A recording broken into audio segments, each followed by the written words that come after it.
I had to go to the doctors not so long ago with a bit of a personal problem. And please. But what I like about going to the doctors today, it's not in the old days, you know, in the 50s and 60s, you used to go to the doctors and you get there about 9 o'clock and there'd be hundreds of people there, and you know, even if you got a little bit of a cold, you know, everybody was coughing and sneezing, so you left the doctors worse off than you were when you went, you know. But today, of course, things are a bit more modern, aren't they? And they've got computers now, and you can actually fix an appointment, can't you, really? Which I think is very nice. And I always like to go about 10 to 10 because his hands have warmed up a bit, you know. So I booked this appointment to see this doctor about this little bit of a problem I'd got. And I got into the surgery at about 9:45, and to my great delight, there was nobody in. There was only one other person opposite me. And I thought, oh, great, I'm not going to take long today before I get my turn. Anyhow, and then I sat there and I looked at the person opposite, and I suddenly was a bit... Because I'm very old-fashioned, you see. Things are different today. But there was this... She was a very nice young girl with a baby in her arms. And she was breastfeeding the baby. And, you know, people do today, but they hadn't used to when I was young. And, you know, I obviously being my age, I got embarrassed. So I averted my eyes and I reached down and got one of these magazines off the doctor's table, you know. That Falklands War's terrible, isn't it? Now they're more up to date with that normally. And then a light went over the doctor's door, and she turned to me, she says, "You're next." I said, "Well, thanks ever so much, but I've got to go and see the doctor now."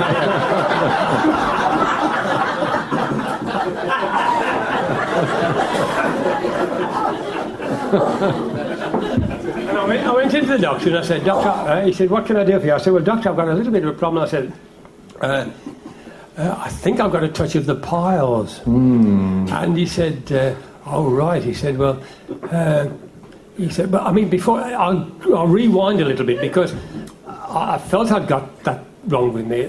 But I always remember my mother always used to say to me years ago, because she was a great herbal cure person, and she said, if you get the piles or anything like that, what you want to do is rub tea leaves on your bottom before you go to bed at night, and loose leaf tea leaves, of course, and also when you get up in the morning, you know, wipe them on your bottom, and it will, the swelling will erode itself, you know, and it'll gradually get better. So I tried it for a couple of weeks anyhow, and it was quite a bit better, but I thought, well, I won't just rely on what she said. I'll go and see the doctor and get the official, you know, verdict on it. So I said, "Doctor, I think I've got a touch of the piles."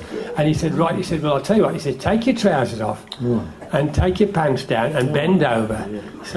And he says, "I'll examine you from behind." So I was bending over like this. Only about 10 seconds or so. Of course, it feels like a minute, doesn't it? You know, when you're bending over. You know, I was expecting his hands to go on my shoulder.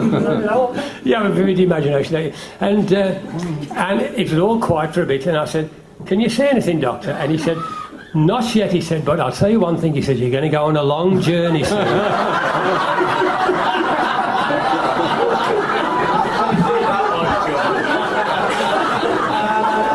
Oh, dear.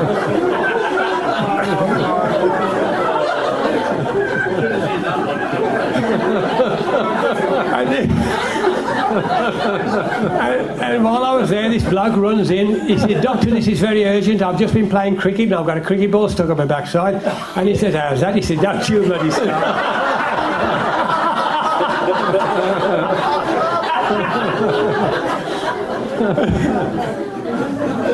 There was this bloke. This bloke had a glass eye, and he used to take it and put it in his mouth and clean it, you know, and put it back again, you know. And one day he'd swallowed his glass eye, and he went to the doctor. He said, "Doctor, I think I've swallowed my glass eye." And he said, "Oh, blimey." He said, "Open your mouth, let's have a look." And he put this little camera down. He said, "I can't see it anyway." He said, "Perhaps it's working its way through your system." He said, "Take your trousers and pants off and bend down. I'll see if it's working its way through your system."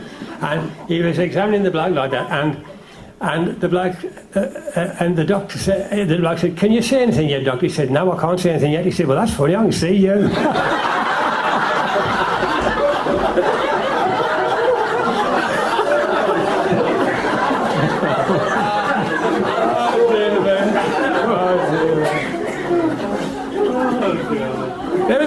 There were these two snakes in the jungle, crawling along, two snakes, father and son. And the one snake said to the other, he says, "Dad," he said, "are we poisonous?" He said, why do you ask, my lad? He said, I've just bit my lip.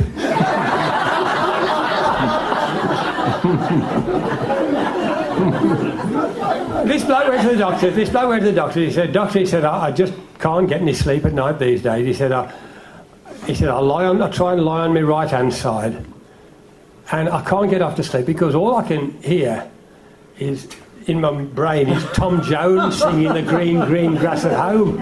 And he said, so I try and lie on my back, and I'm lying on my back, and then I can just hear Tom Jones in my head singing Detroit City. And he said, no good. I try and lie on my left-hand side, I keep hearing Tom Jones in my brain singing What's New Pussycat. And the doctor said, now what's the matter with you? He said, you've got Tom Jones syndrome.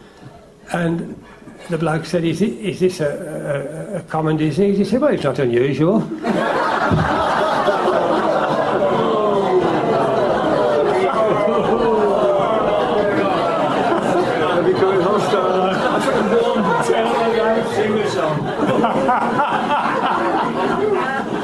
Oh dear. This bloke goes to the doctor. He says, doctor, because he was knocking on a bit. He said, doctor, he said, I'm 65 now. He said, and I'm losing my drive, my sex drive. And the doctor said, well, he said, can you do anything about it? The doctor said, well, we can do something about it, but you'd have to go privately. We don't do anything on the NHS. He said, but there are 3 alternative operations. He said, for £2,000 we can do a bit of an operation on you that will make you have the sex drive of a 40-year-old again. And he said, oh, that sounds all right. And he said, and for £4,000 we can do this special operation on you and you'll have the sort of sex drive of a 30-year-old. And he said, the third one, for £6,000 we could do this operation on you privately. And with this £6,000 one, you'd have the sex drive and urges of a 21-year-old stud. And he said, well, he said, we've got the money. He said, can I go back home and have a talk to the wife about which one to have? And he said, yes, certainly, fine. So he said, come back next Monday. So he goes back next Monday and the doctor says, right, have you made up your mind what you're going to have? He said, yes, I've had a talk with him. He said, we're going to have a new kitchen.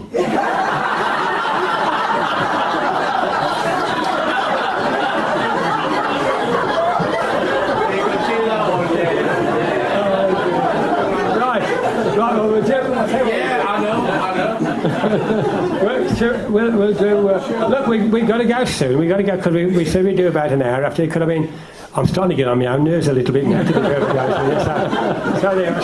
We'll do about 3 more numbers. Should we do 3 more? 3 more? 2 more. 2 more. 2 more. That's enough. Have you had enough then, or do you? I mean, yeah. Well, we'll do a couple and see how you get on, and you know.